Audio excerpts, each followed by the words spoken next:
Po guys, pag di pa naman po napagod yung mama ko. Yan, pag di na pa naman po siya napagod, sa dami niya pong nilinis ng mga sapatos, kaya di na niya naayos yung sarili niya kasi naglilinis muna siya ng mga harap, guys. Kaya hindi niya na maayos yung kanya munang sarili kasi syempre uunahin niya yung magwalis ng harapan, yan.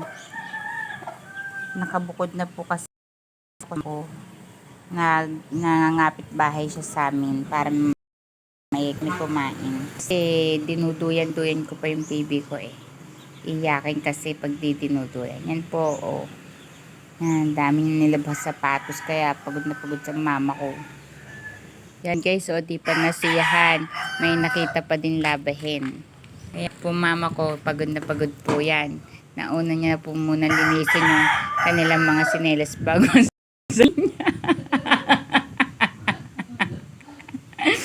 kaya pa mama. Guys, pag andito kasi kayo sa bukid, sa hapon na kayo makakapaglinis ng katawan sa daming gawain. Half day sa harapan, half day pa sa bahay, sa mga lutuin, lilinis ng bahay, alaga ng bata. Kaya ang sarili, minsan, madumi na. Sa gabi na lang pagtutulog na yan, para fresh na syempre di na magkakadumi Yan guys, ang buhay dito sa probinsya. Masarap din, masarap, mahaliwalas, pero syempre hindi tulad sa subdivision, walang mga gabok-gabok, walang mga linisin sa harapan, kaya makakapokus ka sa loob ng bahay. Pag sa probinsya, kalilinis mo lang maya-maya naman, magalbok na naman.